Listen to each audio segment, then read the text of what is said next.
नमस्कार प्रणाम भैया लोग। हम राइटर धनेश्वर कंस स्वागत करते हैं हमेशा की तरह रहुआ लोग के अपन यूट्यूब चैनल में। तो हाँ भी आज हम लेके आल बानी खेसारी जी के ट्रैक पे जो उनकर गाना एगो बहुत ही मार्केट में बहुत अच्छा बाजता भैया लोग। जे गाना के बोला मालावा के बेटा मामा मामा कहता। तो हाँ भैया लोग यही धुन पाज हम लेके आल बानी होली के गीत है। बहुत ही खूबसूरत सॉन्ग बा, बहुत ही अच्छा सॉन्ग बा।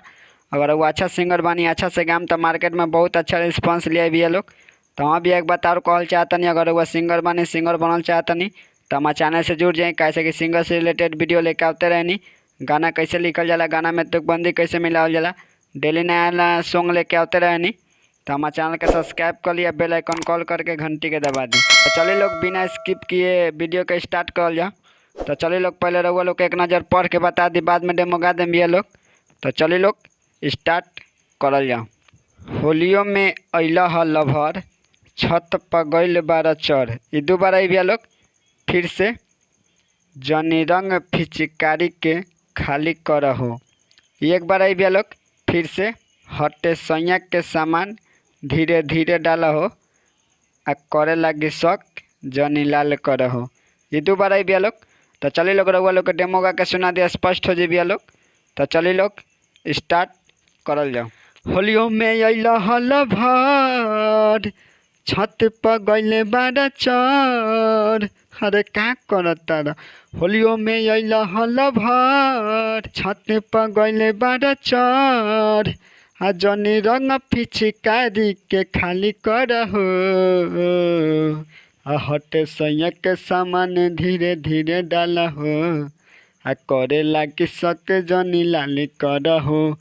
आ हमर सैया के सामान धीरे धीरे रंग हो, आ करे लगे सके जनी लाली कर हो। तो हाँ भैया लोग ई डाला मुखरा कैसा लागल, अच्छा लागल ना? तो एगो वीडियो के लाइक कैलोग, एगो प्यारा सा कमेंट कैलोग। अगर हमारे चैनल पर नया बन तो हमारे चैनल के सब्सक्राइब करी। तो चले भैया लोग अब चलो जाओ फर्स्ट अंतरा में। तो चले भैया लोग रहुआ लोग फर्स्ट अंतरा गा के बता देता नहीं, लास्ट वाला अंतरा पढ़ के बता देम तो रहुआ लोग के समझ में आ जाए। एक डायरेक्ट रहुआ लोग के गा के सुनाओ तनी। तो चलिए लोग स्टार्ट करल जाओ। एक एक बार गइल धराई, रंगवा लगावे में कहता न बेलनी पापर, प्यार के बचावे में। एक बार गइल धराई, रंगवा लगावे में कहता न बेलनी पापर, प्यार के बचावे में। आज भर कल तू सबर, काल्हे आई मनई हर। आ जैसे मन करी से तू तो डाल ली हो, आ हटे सैया के सामान धीरे धीरे डाला हो, आ करे लगी सके जनी लाली कर हो। आ हमर सैया के सामान धीरे धीरे रंग हो, आ करे लगी सके जनी लाली कर हो। तो चलिए भैया लोग अब चल जाओ लास्ट अंतरा में। तो चलिए भैया लोग एक लोग पढ़ के बता देना। धीरे धीरे डाली अब तो होता एहसास जी, बतिया के मानी हमर धड़कन धनेश जी। ये दोबारा भैया लोग आज हम धड़कन धनेश नाम भाई हमरे नाम भैया लोग, ई नाम हटा हम लोग दोसर नाम बा में वो हटा दे हम लोग, कोनो दिक्कत नहीं के। तो चलिए लोग स्टार्ट करल जाओ फिर से।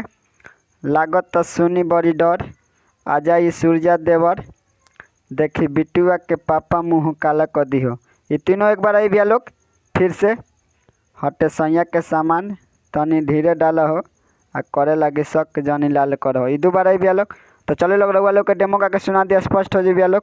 तो चलिए लोग स्टार्ट करल जाओ।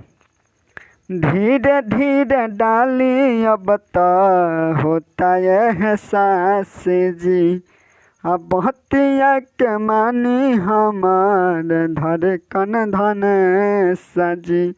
अरे का करता र, धीरे धीरे डाली अब तो होता एहसास जी, बतिया के मानी हमार धड़कन धनेश जी। लगता सुनी बड़ी डर, आ जाई सूरजा देवर, हाँ देखी बिटुआ के पापा मुँह काला क दी हो।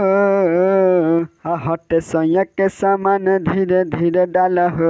हाँ करे लागी सके जनी लाली कर हो। हाँ हमर सैया के सामान धीरे धीरे रंग हो। हाँ करे लागी सके जनी लाली कर हो। उम्मीद करता ना भैया रउआ लोग के सॉन्ग अच्छा लगल तो वीडियो के लाइक कई लोग, एगो प्यारा सा कमेंट कई लोग। अगर हमारे चैनल पर नया बन तो हमारे चैनल के सब्सक्राइब करी।